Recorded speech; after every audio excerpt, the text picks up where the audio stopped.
guys, welcome to Tea with Trish, and today I have Calipso. Hello. Hi, Trish. Thank you for having me. Thank you for being here. I'm so excited because I have some questions for you. Oh my goodness. I'm nervous. Oh, don't be nervous. How are we going to go about these questions? So they're just quick, easy. Okay. No. A little bit of tea has to be spilled. You know, because you are on Tea with Trish. Fair enough. Okay, we got to give the backup of that name, right? The Tea with Trish. Yes, the Tea with Trish. We have to tell, show people why it's called Tea with Trish. But I won't be too hard on you. Okay, please don't. Excuse my voice. I'll just keep sipping my tea. Yes, sip your tea. So everybody can hear me properly. Okay, why is your voice like that? Did you were you at a concert or? We'll just say that. Okay. Oh. Yeah, because that's a little bit of my own tea. But yeah. I have tea too, guys. Well, then you spill it too, girl. We'll see how much tea you give me. You might get some. Oh my God. Okay, so I'm so happy that you're here. Thank you for coming. Thank you for having me. So with you being in this industry, I have a lot of questions to ask because hopefully not obviously, I'm just beginning. And I know you've been in the industry for a while, right? Yeah. How long? Is that okay to ask? Yeah, no, okay. That's fine. First of all, congratulations for even doing it. Thank you. For even planting the seed and actually doing it, because a lot of people say they're going to do it, and then they do it, and then they fall out of it. You just have to be consistent. Mm-hmm. I think I applaud you for that, because a lot of people don't stay that consistent, and just keep that planted seed in there always, and always think bigger, for your guests and just anything. And I think this is amazing. I think this is great for your first time. You want to know what my first podcast was? Tell me, was please. When I started broadcasting school back in 2009, when I was going to school for journalism and broadcasting, and me and the DJ, we were podcasting in his backyard, and he had his mixer, and we just ran it through his Serato program, and that's how I did my podcast, but I did it not as a visual of presentation, that it had to be perfect. I did it because I needed to practice. Okay.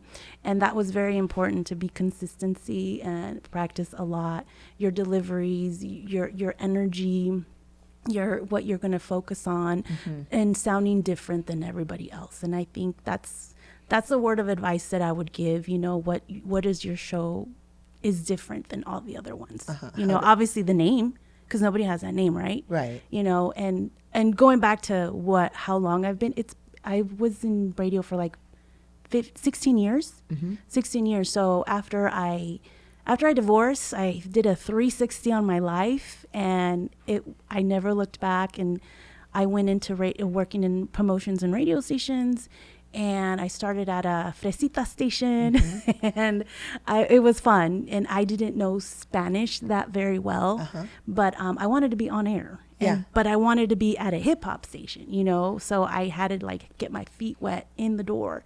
So as long as you're getting your feet wet, that's going to count, because it's one step further to what you're doing. I'm learning. I'm learning. You don't got to take notes. You just have it in here. I think you're already at a good pace. You just have to stay consistent. And that is a hard thing to do, right? With life, just in general. You're a mom. You're a working mom. You're a wife. You're a podcast host. Who knows what else you do? Yeah, I don't even know what else I do. There's so many things. She does everything but changes tires. Yeah, pretty much. Yeah. I get it. I totally get it. And at the time when I was doing it, I had so much drive and ambition and thrive inside of me. And if anything just threw me off, I know I just had to pick that up. And I know somebody's just tired. Yeah. And not today. Not today. I don't feel good. But look, your voice is, not like how you want it to be, but you're here. Right. So that's good for you, girl. Thank you. I love that. You have to keep going. So you've been in you said 16 years? About 16 years, okay. Yeah. I divorced radio. Me and radio are no longer together. Okay. Yeah, because I actually just left radio to pursue other things. Like for example, I went back to a regular job. Oh my goodness. And when a regular job. No, and you know what? I'm okay with that, because man, radio is a beast. a different side of beast. Okay, don't scare me now. No, it's not. Well, the radio that I was in was in an actual radio stations. Am I able to say the radio stations? So, well, I heard you were on the street team. Is that right? I was on the street team at 93.9. I was there for like 5 years until I finally got a chance to talk on the radio, like doing commercials, because my Spanish wasn't up to par. And I just feel like it was just a very competitive industry, and the females don't really get a lot of opportunities as much as the males. And I didn't sound a certain way that they wanted me to sound, because it was kind of like an 80s, 90s, 2000s type of music in Spanish. And the on-airs were very like super estrella style, you know what I mean? Yeah. And if you've been known listening to radio long enough, you know the style. And at that time, I was just like, Pocha SF. I need to learn my Spanish.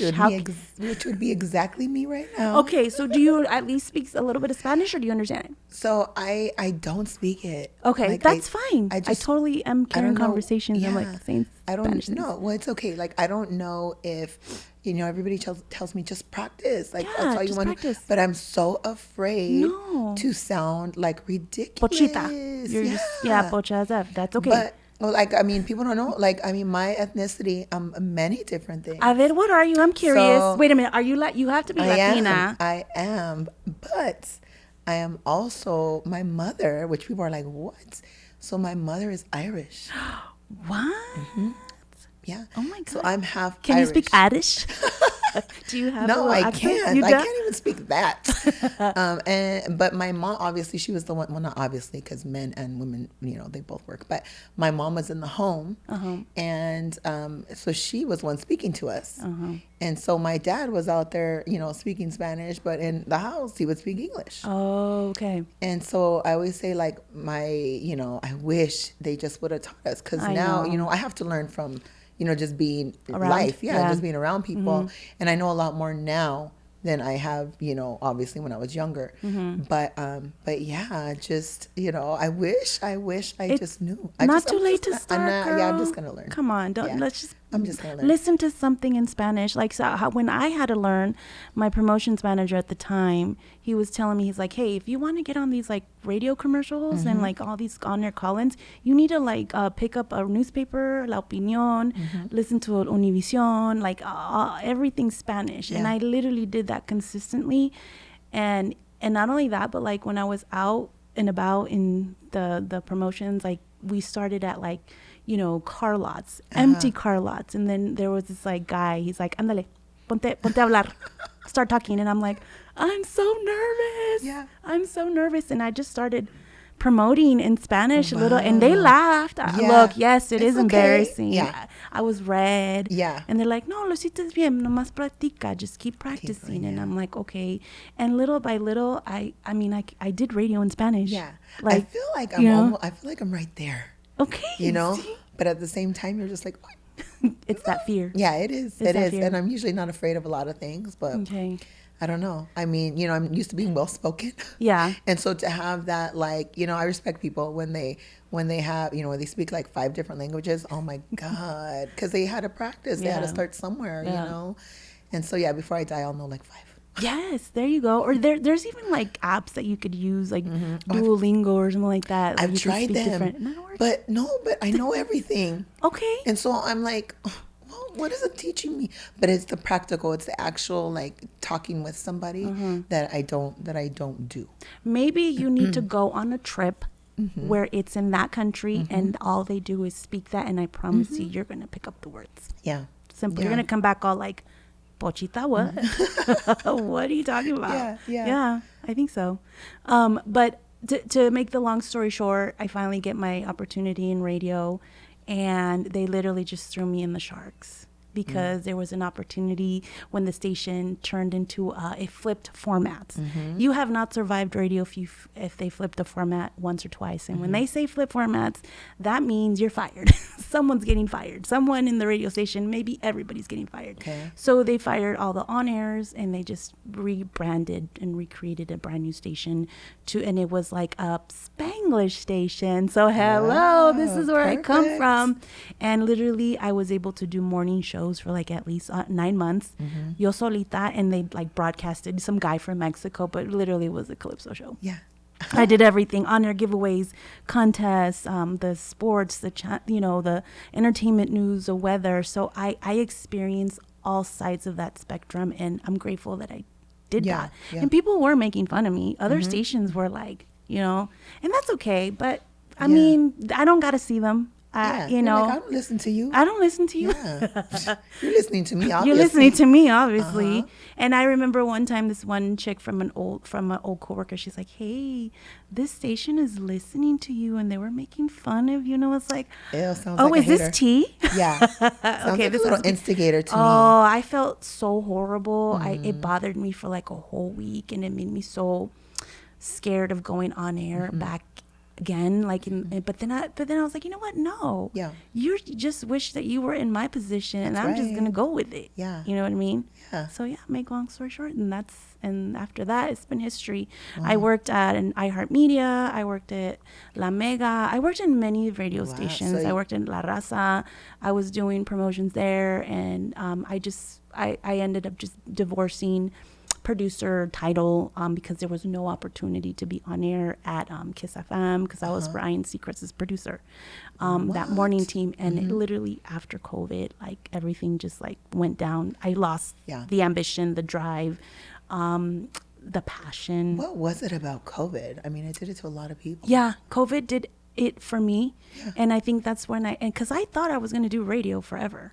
There are some people that just last forever in radio, and that's great because you can still maintain that, but then I just felt like, radio is not doing what I wanted to do.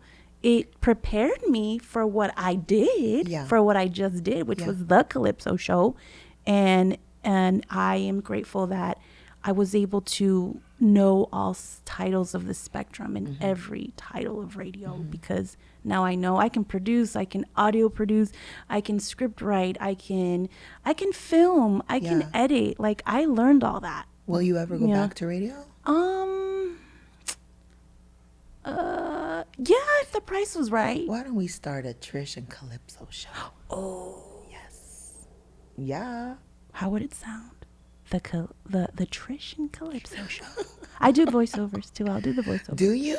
How is that? I did. You know what? Radio brought me so many opportunities. That's why I'm saying amazing. It was like a blessing and a curse. Yeah. Because I did voiceovers like you have no idea. For what? Give me some examples. I did a lot for Univision, Telemundo, YouTube, TuneIn Radio. I did commercials for like Jack in the Box, McDonald's. I remember one old friend that was living in Arizona. She's like, wait a minute, I think I heard you in an ad. Yeah. And I was like, oh, was it the Suave commercial in Spanish? I did it in Spanish and English. And they're like, yeah, oh my God, I knew it was you. Do you remember what it was? Ya ni me acuerdo. It was just like a Suave commercial, and then we did it in English and Spanish. Okay. And when it's like an all market, like everywhere, that's where like the money's good, Yeah. So, voiceovers and doing all that brought me good income. That's why I stayed. But now I can do it solo, and I don't really need, the networking or anything. I got my old people that come every year. Hey, we need to do this. My very first voiceover was for tiqueton.com. I don't know if you've ever heard of it. It's like a Ticketmaster. Yeah. And he's like, I need you to be the answering service. And I was like, what? He's like, but in English and Spanish. And oh my God. And I said, and he's like, and there's pay. And I was doing voiceovers for free. Okay. And when I first started. Yeah. And we all know this. Don't lie. Don't say that you're getting paid millions or thousands. No, you'd be doing that shit for free because you're trying to get your foot in the door. Right. And it's okay. Yeah. Well, it's okay to do things for free because you are getting something out of it. And when I was doing Tiqueton, he gave me 2 scripts, and literally I had to send each audio wave like separately, and it was literally like probably like 50 audios, and I was like literally in the studio all day. I had access to a studio. Why not? Yeah. I got paid so good, and I was so happy, and I was so proud of myself. And anytime that they need to redo something because something's outdated, they come to me because I'm their voice. in the answering service and in the website and everything. So, and that brought other opportunities, you know, and it brought me Univision, Telemundo. I host, I MC host, I concerts, everything. So I'm grateful that radio did do that for me. So you would tell people, do it, right? Because some people are like too proud. They're like, no, they're gonna pay me. Come on. And you're like, come on. Yeah. Or you don't have to tell them anything. Yeah. It's nobody's business. Yeah. What you do or what you don't do, as long as you are getting something out of it, right? Yeah. You know what I mean? I think so. No, I 100% agree. I think so. You know, that's like hands-on, you know, education right there. There's nothing better than that. Yeah. Like for me, I've never, I never in a million years thought I was going to do a show. So what happened? What made you decide? Somebody asked me, I said, okay. Somebody pushed you, huh? I was like, okay. They made you. Yeah. No, just kidding. No, you know, I definitely, I will try new things. You know, why not? The only thing, I mean, what's the worst thing that can happen? I'm not good at it. And then I stop. But right? But at least I tried. You can't really say that you're not good at it because everybody brings a different vibe to everything. It just depends. You're probably your most critic. Who knows? And that's okay because you got to better yourself, right? Yeah. But on the outside looking in, do you think that they think that? Nah. Because you probably, I'm sure you've come across very confident, very like, I got this. So maybe not once you came off like, I don't know what I'm doing. No, you can never let them see you sweat. Exactly. Ever. That's you will the key never right there. know if I am fearful. See? Never. That's it right there. Yeah. That's a little secret. Tea with Trish. For free. But yeah, no, I definitely hands-on, you know, somebody just, you know, they were asking me for a little while, let's try it. Yeah. And so I finally agreed. And when I stepped into, well, actually when I sat down, not when I stepped into, you're like, when I stepped into the position, when I sat down in the chair, it was somewhat easy. Okay. You know, it wasn't that hard. I didn't feel too out of place. It almost felt kind of like, oh, this is like, well, it is home, you know? Yeah. So maybe that helped, right? That did help a lot, I think. Maybe it helped. So, I just, it feels okay. It feels good as I go on and you know, people are helping and giving me advice. And I feel like that is so valuable. And so when I heard you were coming, I was like, yeah, okay. So, and I don't even have to pay. I'm here. No, she paid with the drinks. Yes, exactly. Yeah, there's always something. And the air conditioning. Yeah. So, what advice would, like, besides the consistency, right? What else is there that you have to tell me? What advice? Do you watch yourself? I don't. Okay. I encourage you to do it. Okay. I've heard that before. When they wrapped up all the shows, I finally watched most of them. And I'm not going to lie. Of course, the first one was like, oh, Dios mío.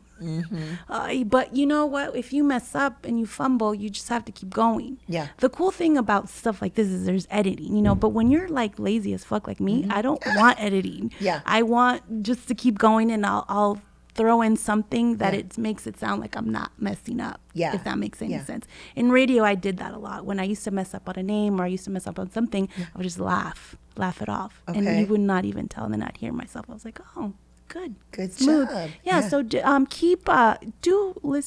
watch yourself. Okay, will do. And listen to yourself. Okay, because you want to better your vocals, your how you are presenting yourself, how you are looking at your audience, how you are looking on camera. You know what I mean? Because sometimes we slouch and I feel you know, myself and you slouching. probably don't have someone telling you, hey, there's a hair in your teeth, or maybe you do, but you know, just those things that you have to do for yourself. You know. So obviously, I think we were talking off camera. Take care of your voice. Yes, tell me. Because when I went to broadcasting school, we had vocal coaching, and I loved doing vocal coaching because they would make us do like these articulators to open up your vocal glands before you're hitting the mic, before I hit on stage or anything. I have like this little ritual that I do before I do anything with a mic that deals with the mic. Is like I turn on the music and I listen to a very high pitched song and I sing it. Okay. Sing it like twice, and sit up straight and put it as loud as you can. Who cares who's judging you? If your kids are in the car or your husband, just put it as loud as you can and start singing it, because you are opening up your vocal cords. And when you come, and I guarantee you, when you come record, you're going to sound different. Really? You're going to sound like más lista, más al punto, you know what I mean? Yeah. And I've done that for years. And now I don't kind of have to anymore, because this is how my voice is. Yeah. But then obviously have a cough drop with you before you drink your tea, you know, before you go to bed, you know, do your gargle things. It's kind of like what Mariah Carey does. Yeah. When she's going to do a big concert, you kind of have to do that too. It's not a lot. It really isn't. Yeah. It's kind of like that. Yeah. No, just another thing to do. Yeah. But it's stuff that you could do it consistently, you know, and try not to drink cold drinks, because that's bad for you. Great. Yeah. It's 500 degrees Southern California heat right now. I'm going to be like, latte hot, please. And try not to eat anything heavy before, because if you have, like, let's say you eat noodles, se te va a venir, you know, you're like, you know, that's not very attractive. Yeah, no, you not know at what I all. mean? Not at all. You know, just little things like that. And I guarantee you, like, if you were to knock out some kind of voiceover or something like that, or an intro, you're going to sound so much better. Okay, well, I'm going to take your advice. Outside, like, when you're here, it has to just be Tea with Trish, right? Yes, yeah. You have to leave everything out the door. Yeah. You know, you can't let anything in. And that was very, very challenging in radio, because I was like having a bad day. Yeah. I was probably going to fight with my boyfriend. My kids were driving me crazy, or my mom, or just family issues, or just even work. Yeah. And when you people can tell when there's something wrong with you. Like, what's off with you, Trish? Yeah. Why'd you sounding like all mad? Yeah. Are you okay? Yeah. Are you sad? Yeah. You be like, what's it to you? Yeah, I know, right? My tea with you. Yeah, exactly. You have to just let that out the door, and you have to become this personality. Yeah. So you just got to turn it on. Yeah. You know, I feel like for me, I've been in the service industry, beauty industry for a long time. And so I feel like, you know, that came in handy. I think so too, because you're talking to people. And you got to keep the conversation going. My clients are sitting there, and I'm like, we don't want to be in silence. I'm like, so how are you? What do you do? What, you know? And so it kind of like came in handy. That's good, because you don't want any like silent air, like right. Imagine we're just sitting here like okay, that's awkward. But no, someone's being, you know, like witty, so we just have to keep going. Yeah, exactly. All right, so I think if I can go back and remember, you said you had children, yes? Yeah, I do. Okay, how many? I just have 2, same baby daddy. Okay, that's it. Yeah. I was married. I did the whole married life, and it wasn't for me. How long? Not that it wasn't a bad thing. I don't think anything bad about it, but he was the wrong person for me. But, you know, he gave me my kids, and he was like my high school sweetheart, you know, so it was just him for like 15, 16 years. Okay. And my kids are old now. I have already almost a 17-year-old and a 29-year-old. Wait a minute. Hold on a second. Did you say 29? Is this Tea? Yes, this is Tea. Tea. My goodness. I have a 29-year-old. 29? I had her at 18. Yeah. I'm always the oldest. Wait, hold on. Let me calculate. Wait a second. How old do you Math think I is not my strong suit, but all I know is that you look younger than that. Really? Yeah, you look amazing. No. You want me to tell you how old I am? Yeah, I'll tell you how old I am. I'm not embarrassed. Me neither. I embrace my age. Me too. I'm okay with it. I am going to be 47. Okay. Okay. And my body probably feels like that sometimes. But deep down, I feel young. Yeah. You know? I feel the same. And that's good. Yeah, I feel the same. So you're going to be 47? Okay, so we're almost the same. Yeah, you're about the same age? I'm going to be 46. Okay. Yeah, so, yeah, I mean, what's a year, give or take now, you know? Yeah, it's nothing. I'm like, when you're 20, you're like, I'm 21. Oh, yeah, that's true. Yeah. But you're like, I'm 47, girl. So did your life start at 40? I think my life started at 40. You know what's funny is I'll never forget. I was blowing out my birthday cake, right? And I had a 6-month-old on my lap. Oh, wow. Yeah. And I was like, oh my God, because all of my kids are grown. Oh, you know, so we started all over again. So I was sitting there with this beautiful Kids little are boy. blessing. Oh my God, yeah. I've said it before. Like that's my favorite job. It's the hardest job, but it's my favorite job. Ain't no hood like motherhood. That's right. And so I'm sitting there and I'm blowing these candles out, and my mom comes up to me, and in my ear she whispers, and she goes, "40s are your best years." I told you.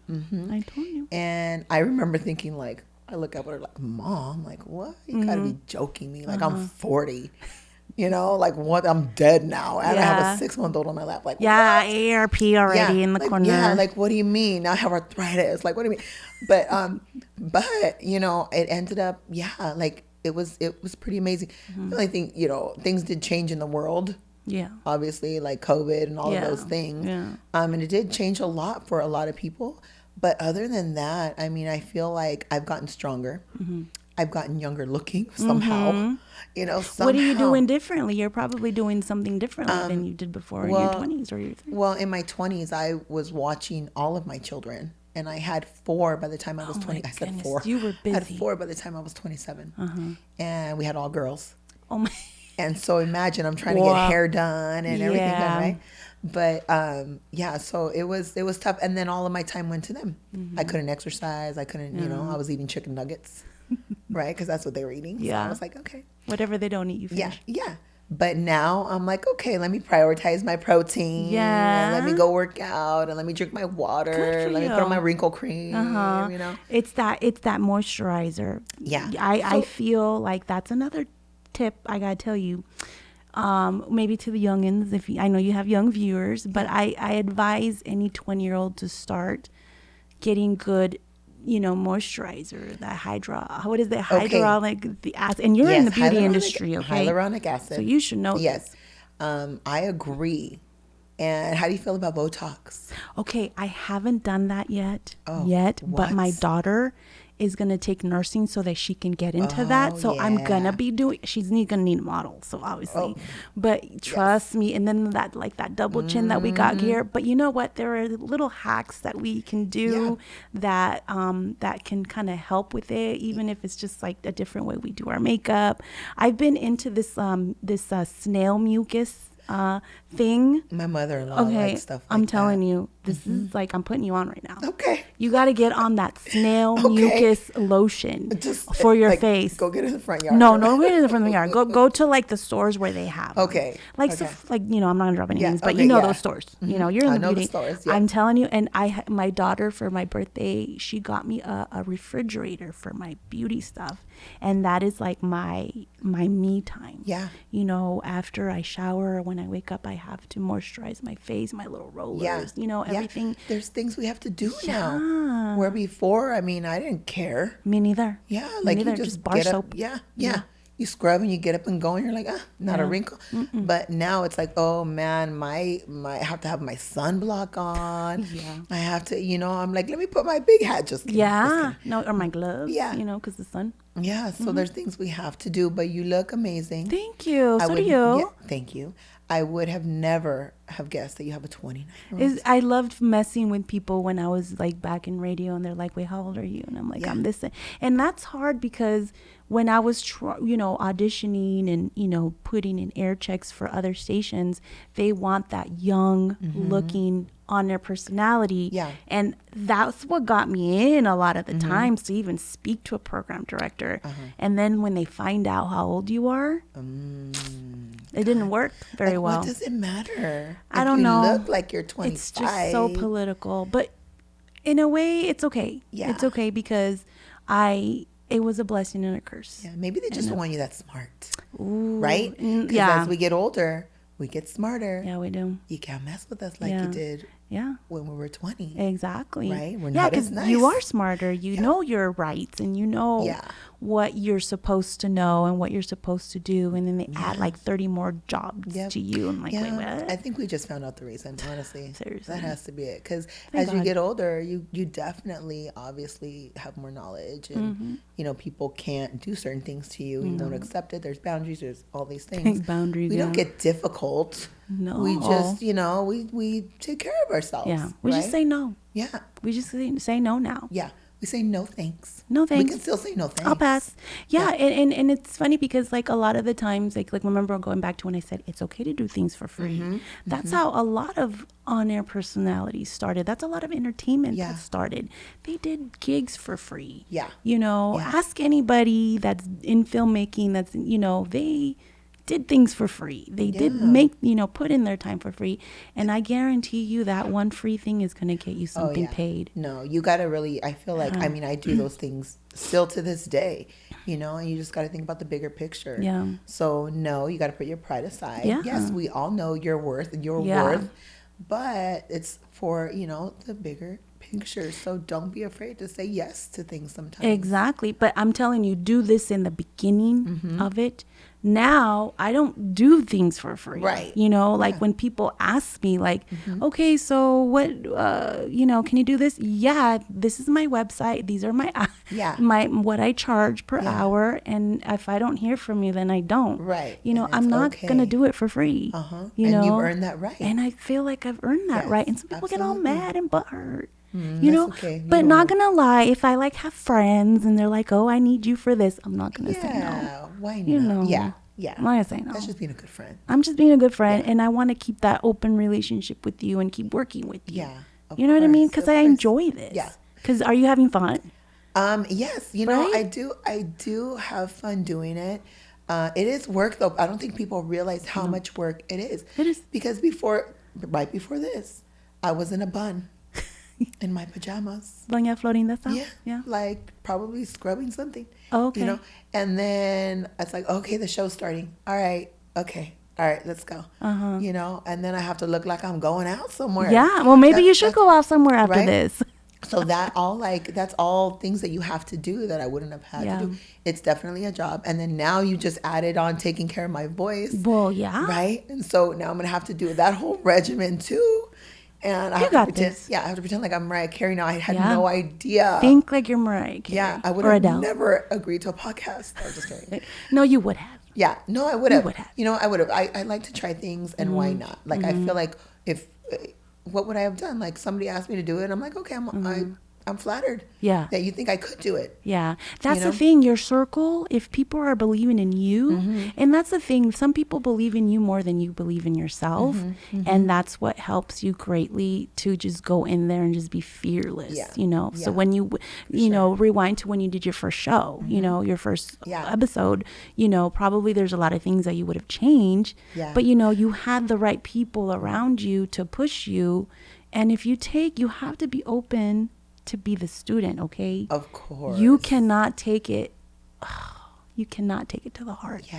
You take those notes, especially if it's coming from someone that knows what they're doing. Yes. You know what I mean? Kind of like a mentor type of thing.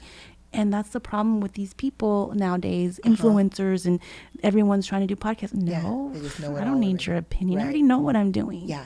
You know? No, it's one thing to... you know, you gotta humble yourself sometimes. You do not know it all. And I always say, when you do feel like you know it all, that's when you're gonna fall off. Yeah. Because you stop learning. Yeah. You know, this is like we're learning, like our whole lives we're learning. I will learn until the day I die. Exactly. And it's okay. I love that. And that is okay. That's what I want to do. I'm hungry for knowledge. I want to learn. I want to be the best at everything I do, or at least really great at it. You know, I mean, the best, you know.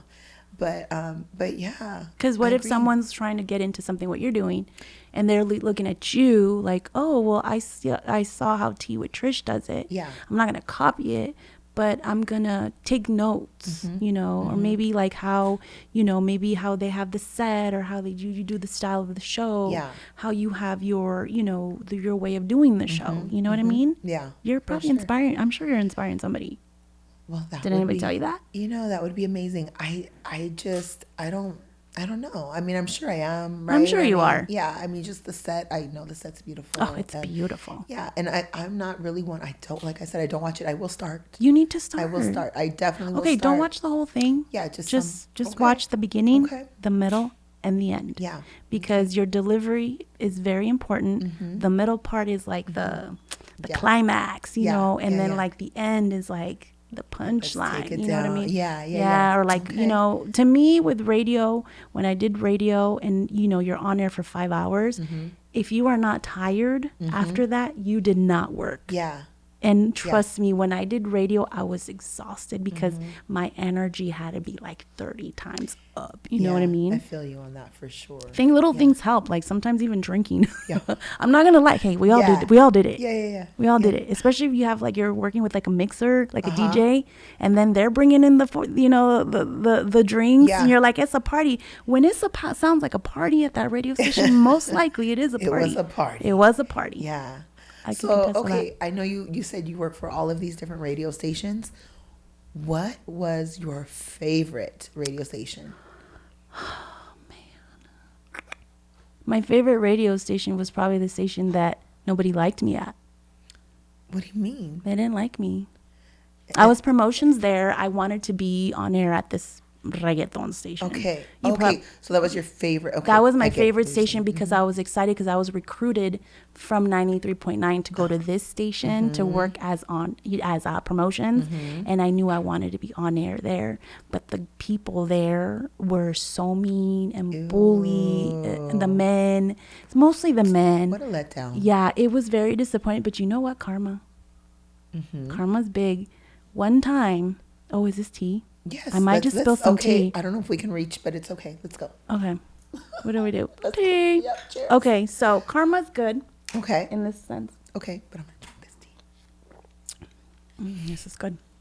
Okay, so there's this one gentleman who was an artist, and he was mad that I guess I got there and I was working all these events and whatnot. And I was very proud to rep my station that I was working at because I was so happy. And, you know, when someone tries to dim your light, your fulfillment, your enjoyment, it's so disappointing.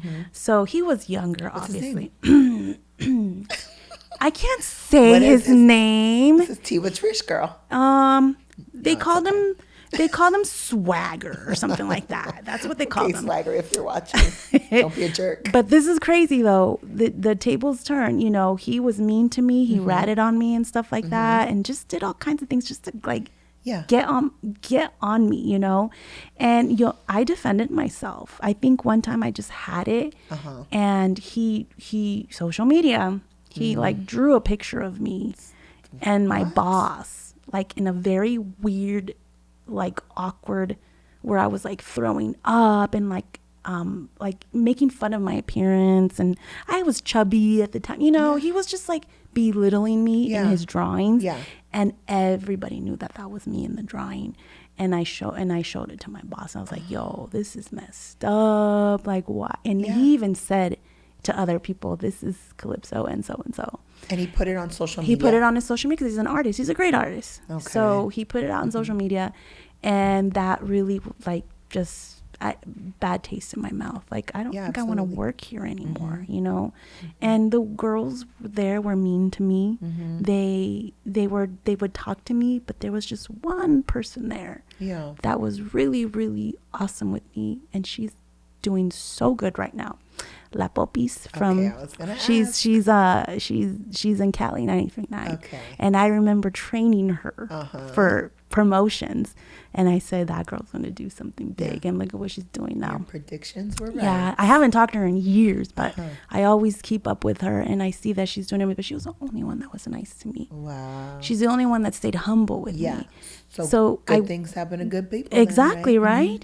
I left that station, and I went back to go pursue again promotions at the other station with an opportunity to be on air because they flipped the format. Okay. So I went back to that station. I was on air and everything was great, this and that.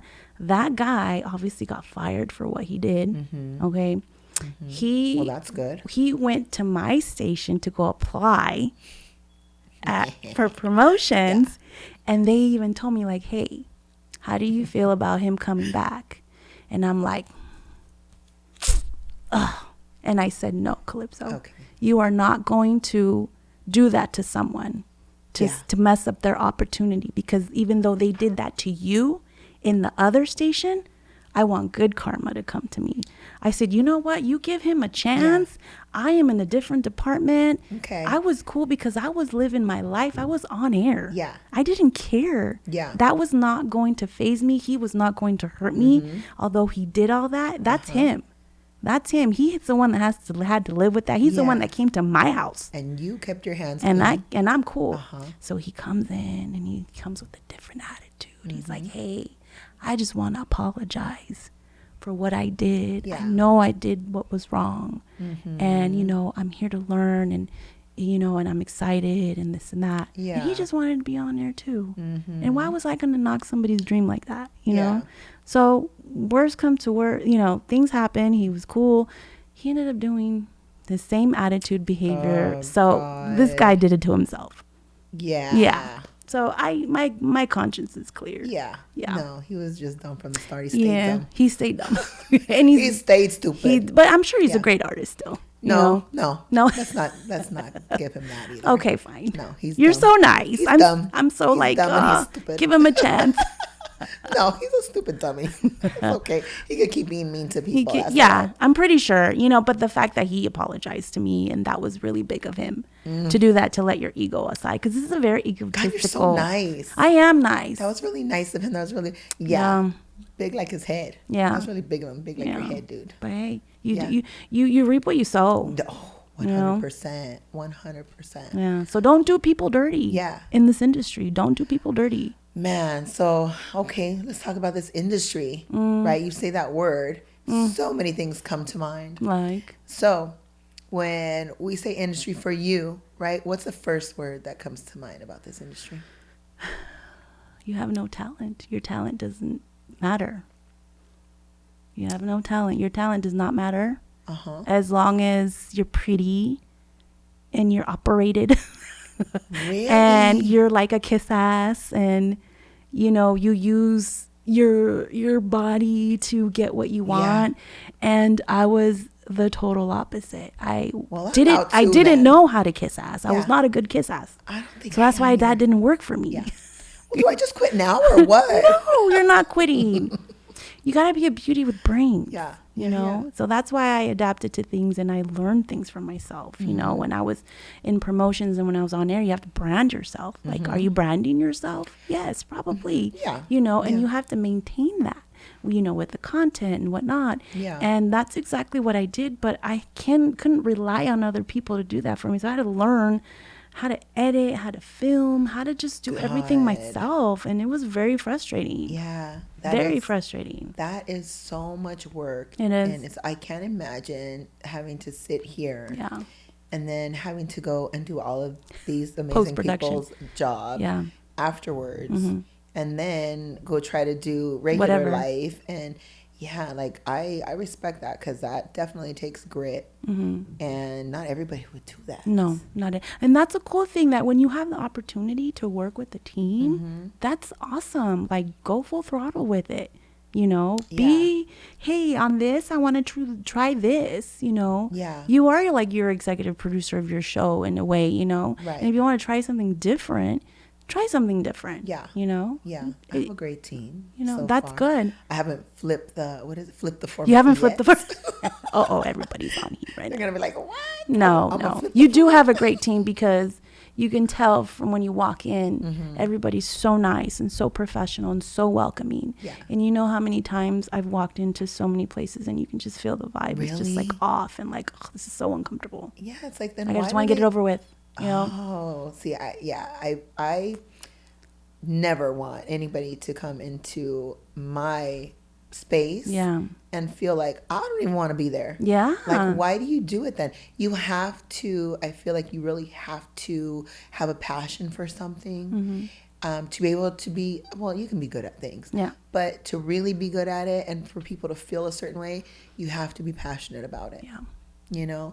And so this show so far, I feel pretty good. Good. You know?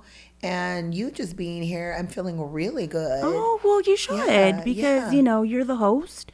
You're bringing in people from the outside, and you're kind of chismeando. You're kind of like picking their brains a little bit. Yeah. And you're taking that piece of whatever you're taking to you. Yeah. And probably adopt it. Yes, right? Absolutely. Like I've learned already so much really? from you. Yeah. Well, you go teach someone now. Yeah. No, I will. So Each one teach one.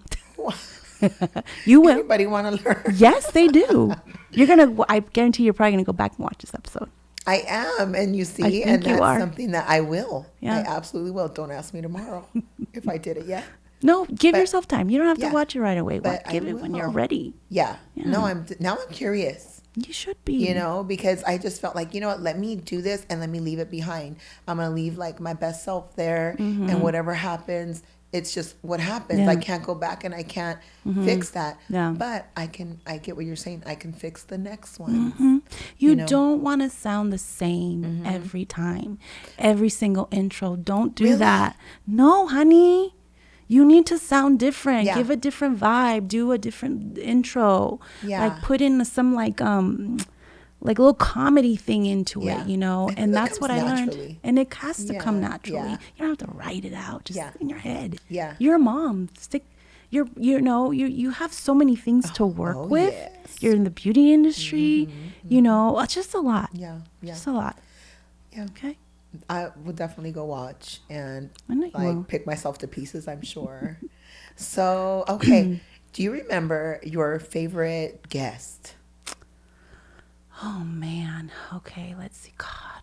Okay. I'm going to ask you a question. You know what? It had to be Gloria Trevi when I was interviewing her. Okay. Gloria Trevi. We were broadcasting from the station to this like big Mexico concert. We had La Paulina Rubio. We had all kinds, but Gloria Trevi was one of the most amazing, funny artists ever. Yeah. And I had met her before the interview when I was in promotions. When I was doing promotions, we had to be like, kind of like your bodyguard to the artist. And you can't take pictures, you can't do any of that, but you're just like their bodyguard. Yeah. And you're basically responsible for them to hit the stage when the concert's up. And that was always the fun part about being in promotions and that. And I remember Gloria Trevi was just like very out there how she is, and she was so sweet, so nice, and so always charismatic and so funny. Yeah. And how she has like that Spanish like slang, like how she's not rude, but she's kind of like very tomboy. I don't know how to explain it. A little rough. But you felt like she's not an artist. You felt like like she's your friend, like, ándale, quieres tomar, ándale, trágale, entrale, Calipso, and she even remembered my name, which was so cool. But she probably doesn't remember anymore. But she was my favorite. She was just as funny, and she stayed always funny that way, even though she went through what she went through, Yeah. But she still stayed her way. Wow. She was one of my favorites.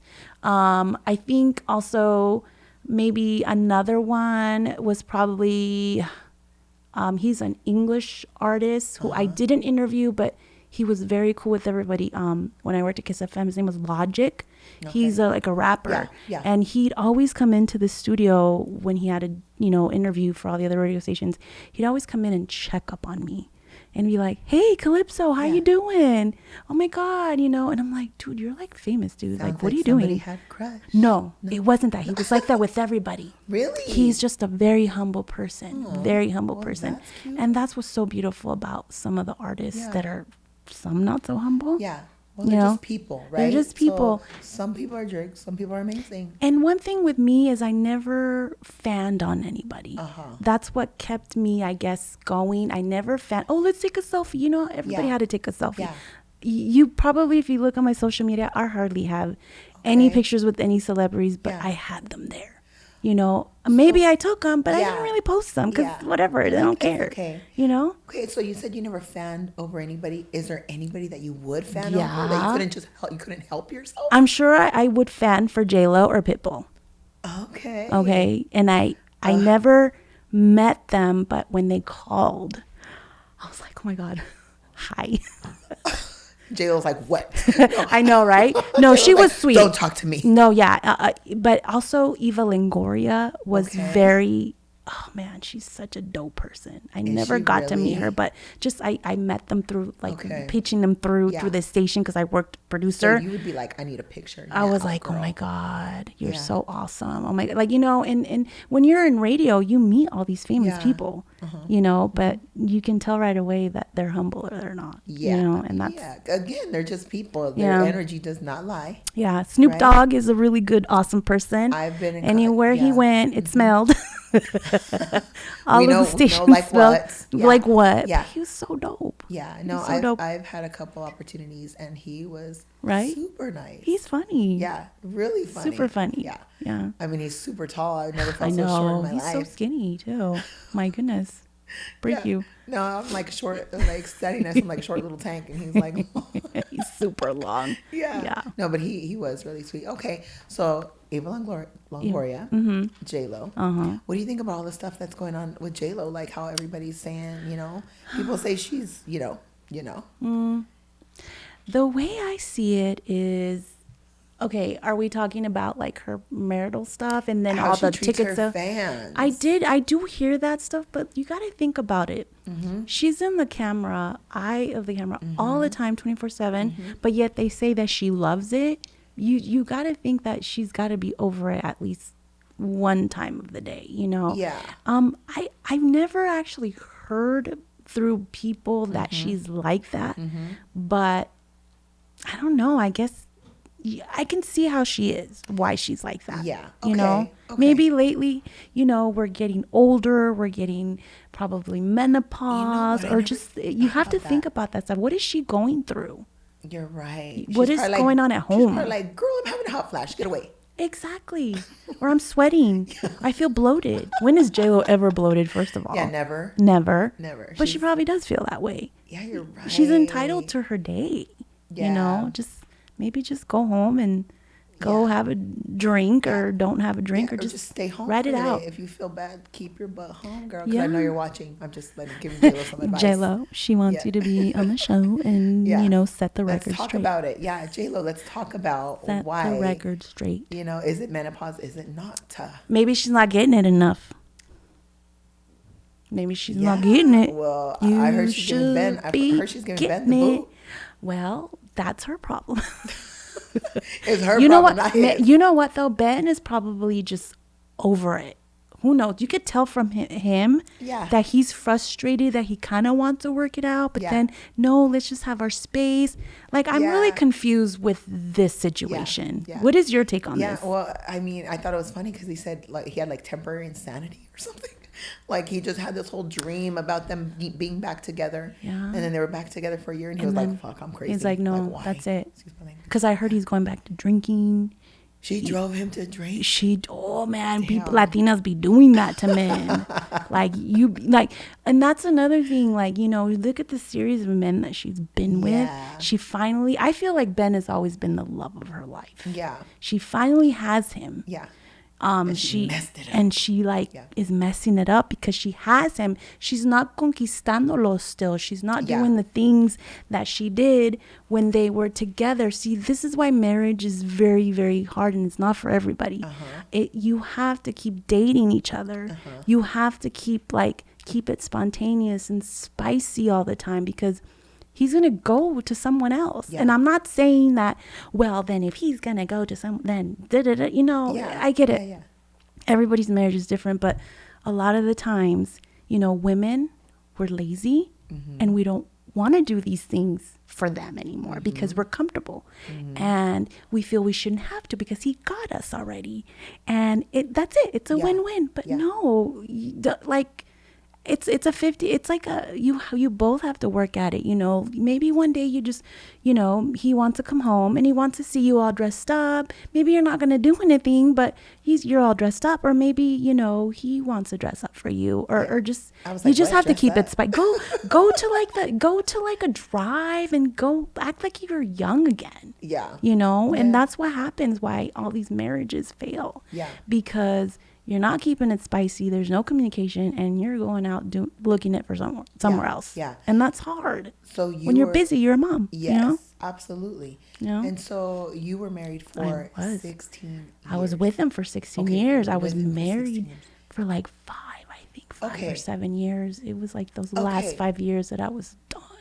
Okay. I was unloved. I unloved this man. Like and so, I never you thought. Said you unloved. As much as you can fall in love, you can unlove someone. If that's never happened to you, even just with, maybe, I don't know, I just feel like, you know, I put my all into it, that like I just got exhausted. Yeah. And I just was like, I woke up one day and I'm like, I don't love you anymore. Yeah. Because of all the behavior that you did and all the things that you keep doing. And, you know, when I was going to leave him, I was knocked up with my son. And I was like, oh, great, I have to stay here.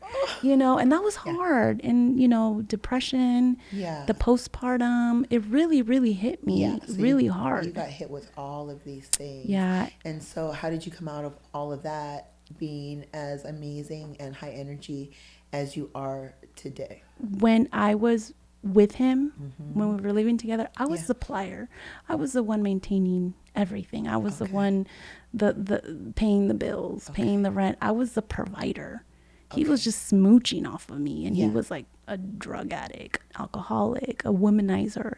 And I was just like, every time that I was like at home with my daughter at the time, I always felt so empty and like a void. But I was always going to school. I was gonna be. You were busy. I was busy, but he was out there doing his thing. While I'm trying to like provide for us. You know, at one point I was going to be a police officer. I even volunteered at the youth authority for, you know, for in YA. Like I was literally gonna do that. Like I saw some things. I didn't end up doing it because I saw things that I don't think I could do this anymore. Yeah. I actually, you know, it's funny. I took that path as Did well. You? And I was either going to be a police officer or in the beauty industry. And I remember people used to tell me, don't like join law enforcement because you'll never be the same. No, mental health. Yeah. I'm glad I didn't. Yeah. I mean, I know people have their opinions, but man, they go through it. They are the most narcissistic people. I shouldn't judge anybody. Yeah. Again, but they have a lot of PTSD. Yes, I work in mental health now. I don't know if I told you. I work in mental health now, and a lot of our clients, they are veterans or you know, people that worked in the you know in you know, that served our country. Right. And what I do is I'm a mental health technician, client coordinator. So I got into that because I wanted to understand mental health. I wanted to understand what psychosis was, or what a manic episode, and what makes you go through that, and like how are you diagnosed, and you know, and it's crazy, and like all this medication that people are on to take just to be okay, you know. And a lot of the stuff that I see, it has humbled me, because I know we all go through mental health. Don't sit there and say that everything's fine. No, there's we all there's triggers, trauma, anxiety, stress, everything, PTSD, you know, ADHD, just everything. And you're never going to be healed. That's one thing. You just have to learn how to cope and learn like how to deal with it, or if you're going to be on these medications, you got to really, you know. And sometimes some of these people, waking up and brushing their teeth is hard enough, you know, and that's just like, wow, like you didn't even brush your teeth and you're having a hard time. Like, I don't get it. Or is it attention? If you really wanted to kill yourself, you would have done it. I have my different views of it, because I see all different sides of the spectrum, and I'm just like, and then now where you have to like, we have to log everything in a computer, right? And it's like, oh, they're they, them, you know, the non-binary, and that's very difficult to understand. You know, now I understand it. You know, so yeah, it's really like crazy. What made you go from radio, right, to want to understand, like that industry, like from one industry? Well, what would you call it? I'm an industry. It's healthcare. Like, okay, right? Healthcare, It was healthcare. I got into it because I was dealing with a lot of people around me that were dealing with mental health issues. And I wanted to understand it. I wanted to not I diagnose people all the time.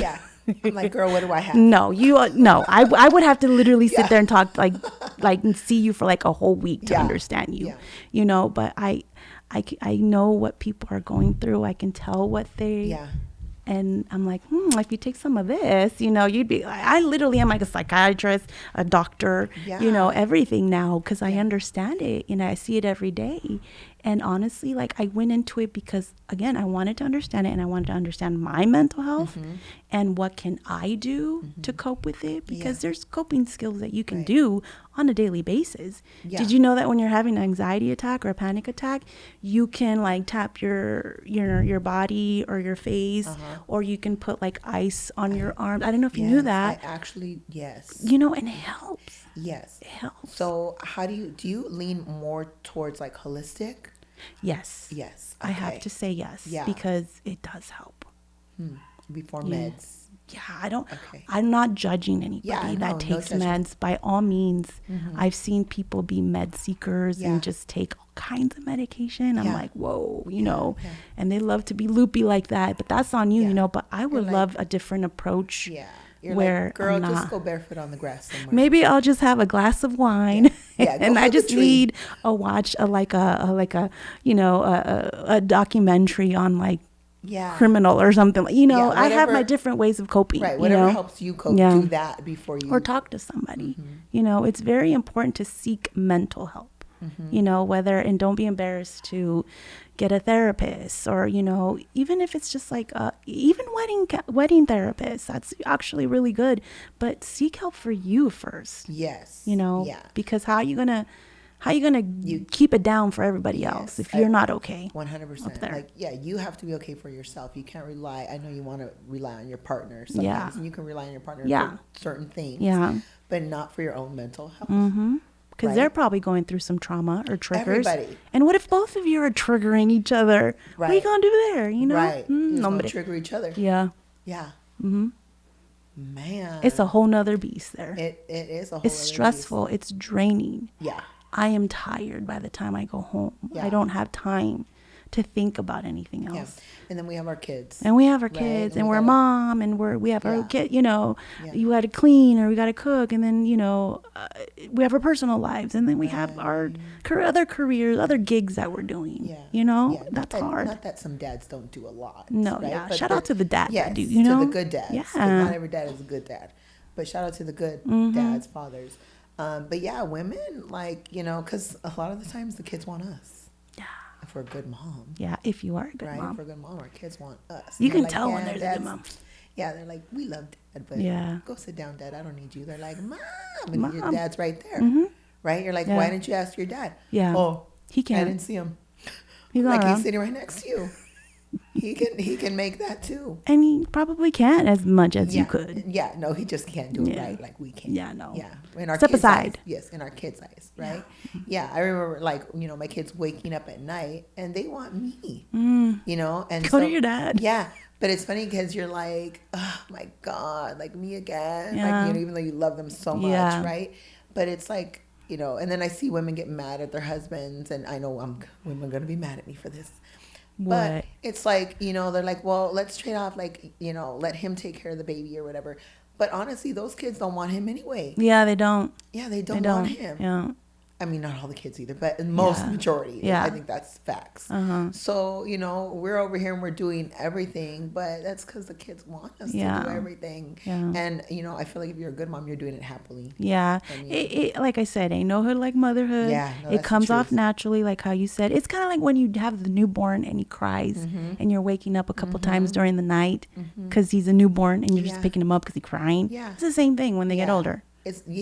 Let me tell you, I know you have little ones, not so little ones, one but little one, and then they're all grown. All the girls are grown. Oh, they're grown? I have a bunch of mothers. Like, oh my God, my life is a dream. Oh my goodness. You still worry about them, right? Oh yeah. You still worry about them. Yeah. You still stressed out.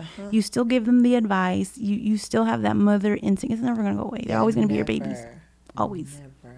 I realize that. It's a love that you can't explain, that it hurts so bad. Yeah, and that's what I was going to say. It's almost torture. It is torture. Like, it makes you sad. Well, it just, like, I love you so much that it kills me. Yes. And I think from the time that we have them, it's that way. Yeah. Because now, they said, I've heard people go, oh, my heart's, on the outside now. Yeah. And it's like a piece of my heart is walking around and these 5 little people. And as much as I try to control, we can't control them. No. They have to go live their lives. They have to go, get in trouble sometimes and do stupid things sometimes. That's hard. It's like, oh, you're breaking my heart, literally. My kids are pretty good, thank That's God. good. Knock on wood. Oh, thank you, Jesus. I think it has a lot to do with like the upbringing and like if there's like a 2-parent household. That's so important. Yes. My kids didn't grow up with a 2-parent household all the time. At least my son didn't, but that makes a whole difference. And I hope nobody mad at me for that, but it is important. This is real. This is a real talk. Okay, You know? So I feel like a 2-parent household is important. Yes. 100%. I came from a 2-parent household. Me too. My husband came from a 2-parent household. Yeah. My children come from a 2-parent household. I've seen friends that have done very amazing things just by themselves. Same. And so shout out to the amazing single mothers and the single fathers. But I feel like, there's nothing like, kids are hard. There needs to be, if there can be. We're Uber drivers by the time they're like 15 or something. Yeah, for sure. I would love for the dad to help on that at least every once in a while. Thank you. I'm an Uber driver 3 times a day for this kid. I've jumped on 4 freeways at a time daily and been in the car about 4 hours a day and taking kids to different schools and it was crazy. Right. I do not understand how I did it. Now looking back, I'm like, who was that? Where'd I get all that energy? Yeah, who was that girl? Because I'm not that girl today. Same. No way. Like I'm like, who did that? But I guess you just push. Yeah. You just push through. But isn't it crazy how you're gonna get you'll get that one person to be like, hey Trish, what did you do? Your kids are really good kids. Like, what is your formula? Like when they tell you and you're like, oh, excuse me. Yeah. I get people telling me like your son. Yeah. He is such a great boy. What did you do? Like this kid is friends with everybody wherever he goes, And I think that's my personality with, how he is. And that's a great feeling when someone actually acknowledges that you've done a good job. It's an amazing feeling because we don't do it for the praise. No, we don't. Right? We do it because that's what we're like. That's how we're raising our kids. It's us raising our children. Yeah. And so I do get that. I get like, oh my God, your children are so amazing. I get it often. Thank you. Good. Thank you, God. Right? That's good. And they're always so impressed. And I hear all the time, oh, you got like little, for my daughters, you got little bosses there. And I'm like, that's a good thing. Yeah. I'm like, I wonder why. Yeah. Well, hello, mom. Yeah. Mom boss. You know, but that's one thing I didn't ever really do is tell them so much what to do. Yeah. I just always felt like they're little people. I'm going to give them some freedom. Yeah. But I'm also going to keep them alive and keep them safe. And if they're still alive, we did something right. That's for sure. I feel. Yes. Yeah. 100%. And they didn't come out knocked up too. No, just kidding. Yes. I'm not talking about bad about that. Yeah. No. I was always like, you know what? You can't sweat the small stuff. Yeah. Right? Like, yes, school, even with school, I'm like, my kids, they did well. That's good. But, it's one of those things that was like, look, I get it. I hated school too. Yeah. Like they'd go, Mom, I hate school. And some parents go, don't say that. You can't say you hate school. Yeah, you can. You can, but you still have to do good. You still have to go. That's a job. Yeah. Do your job. Yeah. So that's something I always gave them the freedom to be themselves. And having so many, it was a lot of different personalities to deal with. You had different age. Yeah. You were always busy. So, thank God that our kids came out good though, because that is the best compliment. That's the hardest job we're ever going to do, the most important job. It is. Right? Oh my God, fully. We did that right. We did something. And if we did it again, we'd do it differently. Probably. Yeah, because I'm not that person anymore. We're not that person anymore. I'm not that person anymore. Like, my son gets a different mama. Really? Yeah. Than everyone else, huh? Yeah. Yeah. And then he's a boy. I had all girls. Oh, so what is it Mama's with that? Boy. Right? Like, yeah, we teach girls to be strong, I feel like. Yeah. The same way I think our husbands or their dads teach the boys how to be strong. So husbands, the men are supposed to kind of like coddle the women. Yeah. And the women coddle the boys. I feel like that's a true statement. Yeah. That's true. And so they're like, Mama's boy. I'm like, yes, he is. That's right, he is. Yeah. And my girls, even though we all have a great relationship, it was like, no, get up and do that. You have to figure it out. Like, let's go. I'll teach you. Come on. Yeah. And that's the way. I think that's just the way it should be. Like I agree with you. Not in the old ways, how we were raised. Oh, I don't even want to get into that. Yeah, no, get into it. What do we get into? Like, I don't know. Like, how were we raised? Like, yeah. Like almost like, slaves. How are you? How are you raised? And I'll tell you. I mean, I grew up with your typical Latino parents where they hit you and they slap you in the face, and I tell you, and I'm telling you, like, the verbal abuse is worse than the actual physical abuse. I don't know how the wording is, but when a mom is telling you that, like, you're this and you're that, that hurts to the core. Yeah. And I told myself I was not going to be that mom. Yeah. And maybe sometimes I'll say some things because it has to get addressed. Yeah. Well, I think, obviously we probably learn from them, and we don't do the things that we... But that's why I snuck out. That's why I lied. That's why I did the things. Maybe that's why I got knocked up so young, because I just wanted to get out. Yeah. And I needed to... We need to create a safe space for our children, to trust us, to not go out and lie to us the way they do. See, my kids, they tell me everything. Yeah. Sometimes it's just too much TMI. Yeah.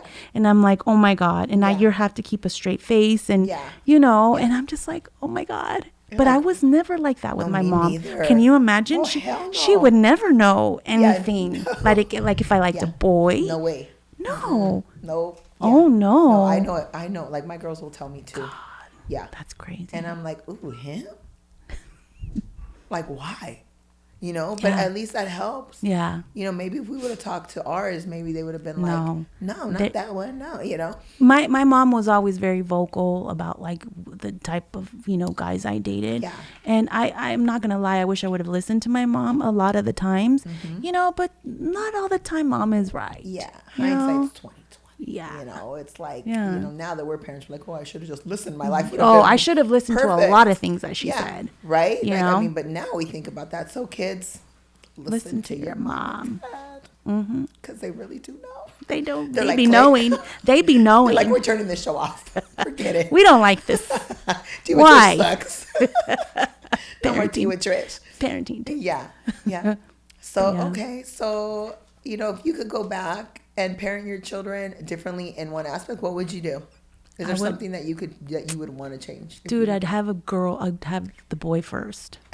I would have wished to have the boy first and then the daughter. Why? I feel like with me and my daughter, we grew up together. Okay. And I feel like I didn't fully commit to that. What's the wording? I feel like I put her through so much. She had to grow up so fast. Yeah. She had to, then dad abandoning, Yeah. I feel bad. I feel guilty. I wish I would have chosen. Okay, I'm going to say this. I wish I would have chosen a better father for them. But I have my kids. That's who they are. And, it was up to me to raise them. Yeah. I think that's what I would change. Probably change the father.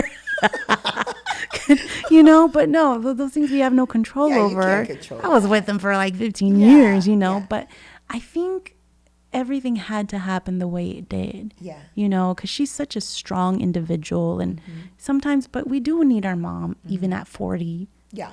At 50, we do need our mommy. Yeah. Sure. And, or daddy or whatever. Okay. And I feel bad because they don't really have that dad figure.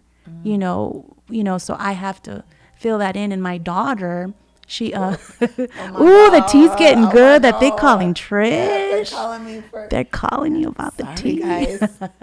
But yeah, I think that's what it is. Like, I would wish to enjoy her more and not had to make her grow up so fast. Yeah, I think that's where I'm at. Like, we're young. Yeah. We got a lot going on. But I wish I would have just let her. Especially going back to you talking about, like, what are the men nowadays?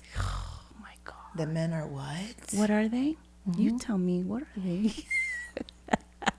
Well, we were just talking about, like, we were talking about, Trish, that the men are not being masculine enough. Yeah. And what does masculine mean to you? What exactly is that? Because we hear that word thrown around. Yes. A lot.